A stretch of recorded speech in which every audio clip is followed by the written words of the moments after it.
और सीधे रुख करते हैं गोरखपुर का। सीएम योगी क्या कुछ कह रहे हैं, सुनते हैं। विकास, सुशासन, सेवा और विरासत का जो मॉडल पूरे देश के अंदर प्राप्त हुआ है,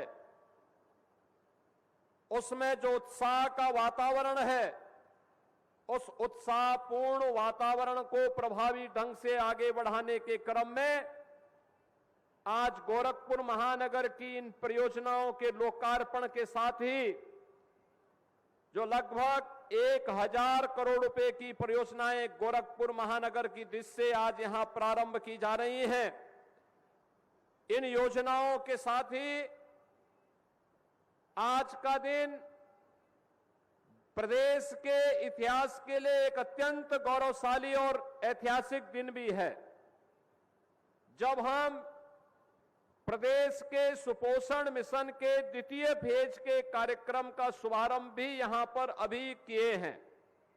मैं इस अवसर पर इन सभी योजनाओं के लिए, विकास की जिन परियोजनाओं का लोकार्पण हो रहा है, महानगर वासियों को इसके लिए हृदय से बधाई देता हूं। और जिस योजना का लाभ हमारे प्रदेश के लगभग 2 करोड़ बच्चे लेने जा रहे हैं आने वाले समय में, उन सभी के परिवार के सदस्यों को और प्रदेशवासियों को मैं इसके लिए अग्रिम बधाई और मंगल में शुभकामनाएं देता हूं। बहनों और भाइयों, हम सबको इस बारे में देखना होगा, समझना होगा कि अगर बचपन सुरक्षित है तो भविष्य भी सुरक्षित है, बचपन मजबूत है तो भविष्य भी मजबूत है। और उस बचपन को मजबूत करने के लिए धात्री महिलाओं के लिए, यानी गर्भवती महिलाओं के लिए कुपोषण की समस्या का समाधान हो सके। जब मां स्वस्थ होगी तभी बच्चा स्वस्थ होगा। जो भी बच्चा पैदा हो, उस बच्चे के प्रारंभिक 1000 दिन उसकी भावी नींव के निर्माण में एक बड़ी भूमिका का निर्वहन करते हैं। यानी अगर इन 1000 दिनों में देखभाल कर ली तो न केवल उस परिवार के लिए बल्कि समाज और राष्ट्र की एक सशक्त नींव को हम मजबूत कर रहे हैं। क्योंकि वो बच्चा केवल एक परिवार का नहीं, इस समाज का और अंततः पूरे राष्ट्र का एक भविष्य बनने जा रहा है। और उसके बारे में हमें उसके बचपन के 1000 दिन, जन्म लेने के बाद के से 1000 दिन उसकी परवरिश के लिए उस प्रकार की व्यवस्था के साथ उसे जोड़ना होगा। और इसी के लिए टेक होम राशन की प्रणाली हम लोगों ने 2022 में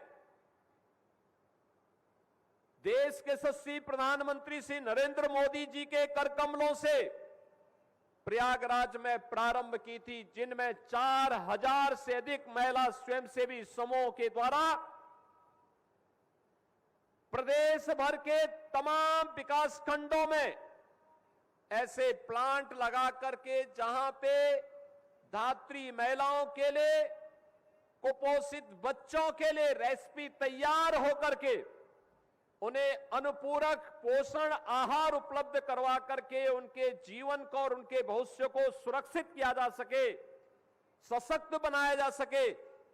जहां पर हम THR प्लांट से नहीं दे पाते हैं, वहां नेफेड के माध्यम से इस सप्लाई चेन को बनाने के लिए प्रदेश सरकार ने अनेक कार्यक्रम प्रारंभ किए हैं।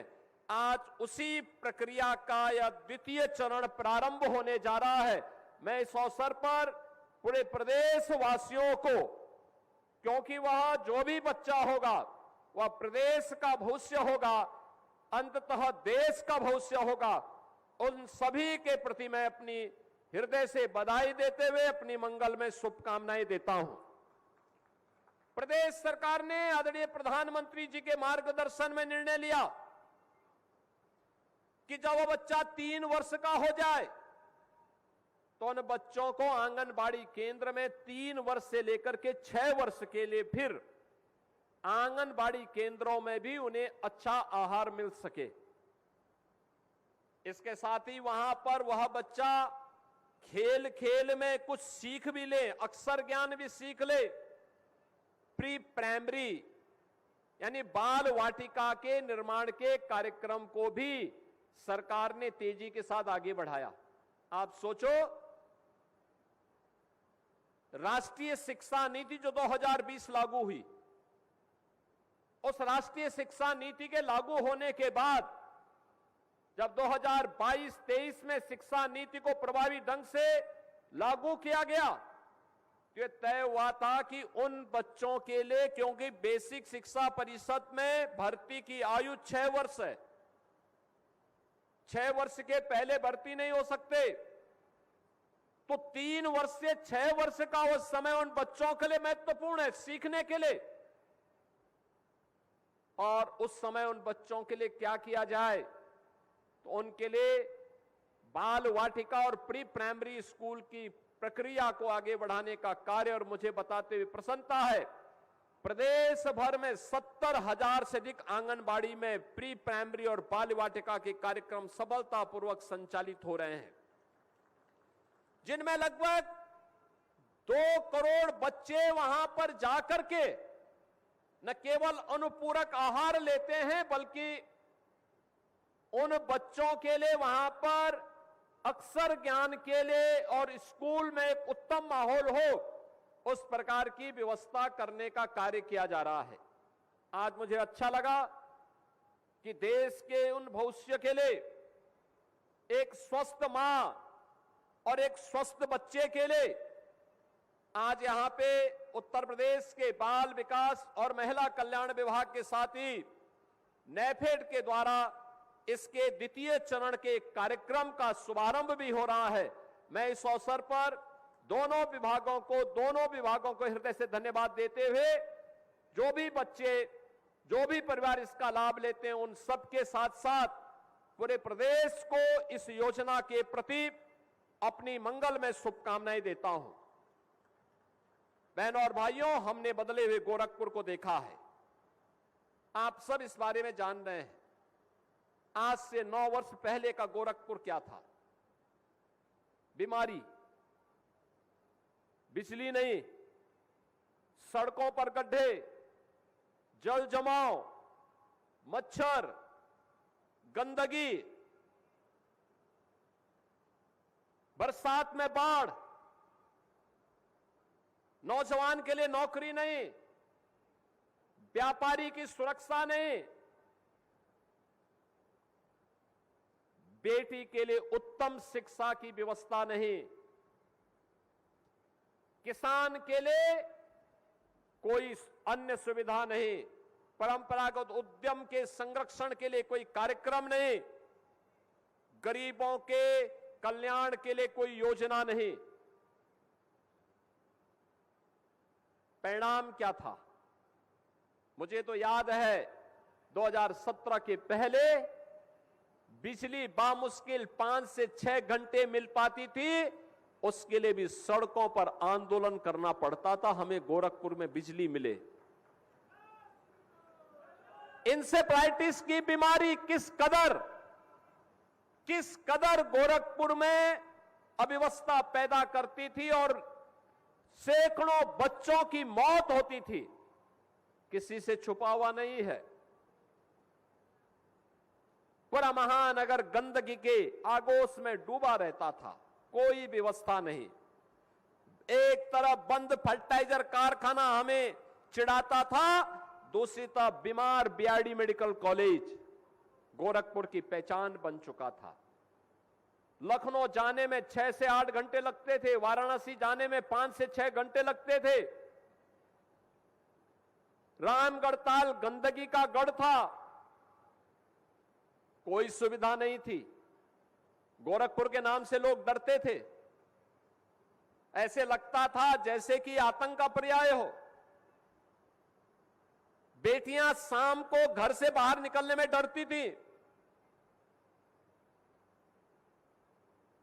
कैसे किसी सिटी का परिवर्तन होता है, कैसे विकास की प्रक्रिया को आगे बढ़ाया जाता है, कैसे प्रदेश का कायाकल्प होता है और कैसे एक देश फिर से गौरव के साथ सिर तान करके चलता है। आज प्रधानमंत्री मोदी जी के नेतृत्व में भारत जिस गौरवशाली यात्रा के साथ आगे बढ़ा है, उसकी अपनी एक पहचान है। दुनिया में भारत का सम्मान बढ़ा है, देश में यूपी का सम्मान बढ़ा है और प्रदेश और देश में गोरखपुर का भी सम्मान बढ़ा है। अब कोई आपसे परहेज नहीं करता, अब आपसे कोई दूरी नहीं बनाता। आज तो आपके पास जल जमाव की समस्या का समाधान भी है, नौजवान के लिए नौकरी भी है, व्यापारी के लिए भी सुरक्षा के साथ साथ तमाम स्कीम है जो उसका संरक्षण करती है। बेटी की उत्तम शिक्षा के साथ साथ बेटी की सामूहिक विवाह की योजना भी है और उसके स्वावलंबन के कार्यक्रम भी हैं। बीआरडी मेडिकल कॉलेज स्वयं स्वस्थ हुआ है, इंसेफ्लाइटिस की बीमारी का खात्मा भी हुआ है। फर्टिलाइजर कारखाना फिर से चमकता हुआ दिखा करके हमारे अन्नदाता किसानों के खेत को उत्तम उपज के लिए फर्टिलाइजर ससमय उपलब्ध करवाने का काम कर रहा है। चीनी मिलें बन रही हैं, सड़कें चौड़ी हो गई हैं, बिजली अनवरत रूप से लोगों को मिल रही है और वैकल्पिक व्यवस्था के रूप में पीएम सूर्य घर मुफ्त बिजली योजना के सोलर पैनल भी घर घर में आच्छादित होते हुए दिखाई दे रहे हैं। अब तो गोरखपुर में एम्स आ गया, गोरखपुर में अब इंटरनेशनल स्टेडियम बन गया। अभी हॉकी के एक नए स्टेडियम को देख करके हम लोग आ रहे हैं, बहुत शीघ्र बनेगा, तैयार होने वाला है। आज गोरखपुर में कनेक्टिविटी बेहतरीन हुई है, बेहतरीन व्यवस्था, एक एक पाई का उपयोग और उसकी जवाबदेही के स्तर पर कार्य हो रहा है। आज रामगढ़ ताल पर्यटन के एक नए केंद्र के रूप में उभरा है और रामगढ़ ताल के साथ ही चिलवा ताल भी नए पर्यटन केंद्र के रूप में विकसित होकर के लोगों को अपनी ओर आकर्षित कर रहा है। अब लखनऊ की दूरी जो 8 घंटे की थी, मात्र 3-3.5 घंटे में पूरी की जा सकती है। वाराणसी की दूरी जो 5 से 6 घंटे की दूरी थी, अब मात्र 2.5 से 3 घंटे में इस दूरी को पूरा किया जा सकता है।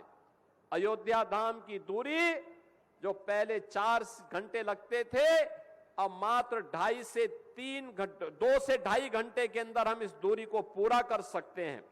चारों ओर से 4 लेन की कनेक्टिविटी है, एयर कनेक्टिविटी है, रेलवे की बेहतरीन सुविधा है, गरीब के लिए आवास है, गरीब के घर में शौचालय है, हर प्रकार की सुविधा हर तबके को मिल रही है। नौजवान के लिए नौकरी है और अन्नदाता किसान के लिए भी सरकार की तमाम योजनाएं हैं। ये है 9 वर्ष में बदला हुआ प्रवेश जिसमें आज आप रह रहे हैं। अब पहचान का संकट नहीं, अब तो लोग आपको सम्मान देते हैं और उसी सम्मान के लिए आज एक बार फिर से हम लोग यहां पर आए हैं। आज बदला है यूपी की एक नई पहचान बनी है। यूपी को अब लोग शक की निगाह से नहीं देखते, कोई शंका नहीं किसी को। देश के अंदर यूपी का नागरिक अब जहां कहीं भी जाता है, सामने का व्यक्ति जय श्री राम बोल करके उसका अभिवादन करता हुआ दिखाई देता है। कहीं भी आप चले जाइए, उत्तर दक्षिण पूरब पश्चिम, जहां कहीं भी जाएंगे वहां पर आपको ये पहचान मिलेगी, लोग सम्मान देंगे। गौरव के साथ 25 करोड़ उत्तर प्रदेश वासी आज अपनी इस पहचान के साथ जाने जा रहे हैं। आज उत्तर प्रदेश में एक्सप्रेसवे का देश का सबसे अच्छा नेटवर्क है, रेलवे का बेहतरीन नेटवर्क है, मेट्रो बन रही है, प्रदेश में इंटर स्टेट कनेक्टिविटी बन रही है, नए नए पावर प्लांट लग रहे हैं, फैक्ट्रियां लग रही हैं और आज की मॉडर्न टेक्नोलॉजी को लाने का कार्य भी अब उत्तर प्रदेश के अंदर प्रभावी ढंग से लागू किया जा रहा है। ये नए भारत का नया उत्तर प्रदेश है। बिना रुके, बिना डिगे, बिना थके, बिना झुके अपनी इस यात्रा को, जो विरासत की यात्रा है, अपने पूर्वजों के प्रति, अपने आराध्यों के प्रति अपनी आस्था को सम्मान देते हुए आगे बढ़ने का काम कर रहा है।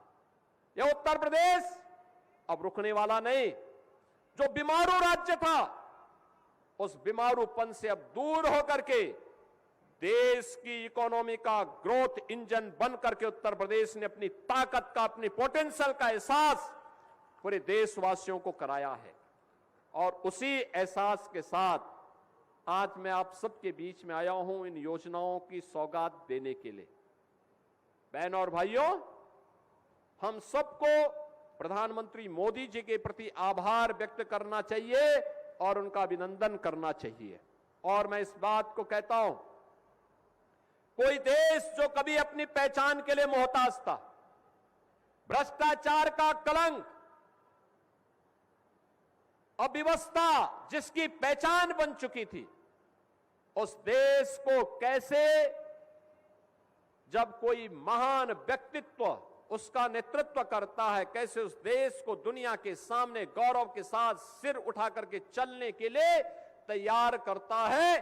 12 वर्ष के मोदी जी के 12 वर्ष के कार्यकाल एक महान नेता के नेतृत्व में एक महान देश की इस यात्रा के रूप में हम देख सकते हैं। और इस महान यात्रा को आगे बढ़ाने के लिए मैं पूरे गोरखपुर वासियों से, पूरे पूर्वी उत्तर प्रदेश वासियों का आह्वान करूंगा कि मोदी जी के नेतृत्व में इस पूरी प्रक्रिया को आगे बढ़ाने में अपना योगदान दें। आज जिन योजनाओं का लोकार्पण हो रहा है या जिनका शिलान्यास हो रहा है, ये गोरखपुर महानगर की महत्वपूर्ण योजनाएं हैं। स्वास्थ्य से भी जुड़ी हुई हैं, स्पोर्ट्स से भी जुड़ी हुई हैं, वेलफेयर से भी जुड़ी हुई हैं, एजुकेशन से भी जुड़ी हुई हैं, हेल्थ से भी जुड़ी हुई हैं, अन्य तमाम प्रकार की स्कीम हैं जिनका लाभ यहां के लोग लेंगे, गोरखपुर वासी लेंगे, गोरखपुर आने वाला प्रत्येक व्यक्ति लेगा। इनका लाभ आपको एक लंबे समय तक प्राप्त हो, गोरखपुर विकास का एक मॉडल बनकर के उभरे, इस विश्वास के साथ मैं आज एक बार फिर से 1000 करोड़ रुपए की इन परियोजनाओं के लिए और पोषण मिशन के द्वितीय चरण के शुभारंभ के लिए भी गोरखपुर वासियों को, पूरे प्रदेश वासियों को मैं हृदय से बधाई देता हूं, अपनी मंगल में शुभकामनाएं व्यक्त करता हूं।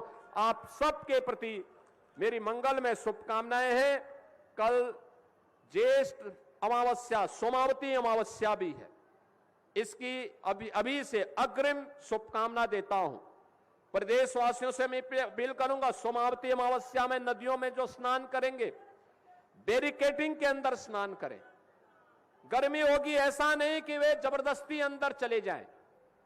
बचाए, बच्चों को भी बचाइए और उस गहराई में जाकर के असमय होने वाली दुर्घटनाओं से भी बचिए। इस विश्वास के साथ आप सबके प्रति मेरी मंगल में शुभकामनाएं हैं। धन्यवाद। जय हिंद। आपके मोबाइल पर तुरंत आएगी ब्रेकिंग न्यूज।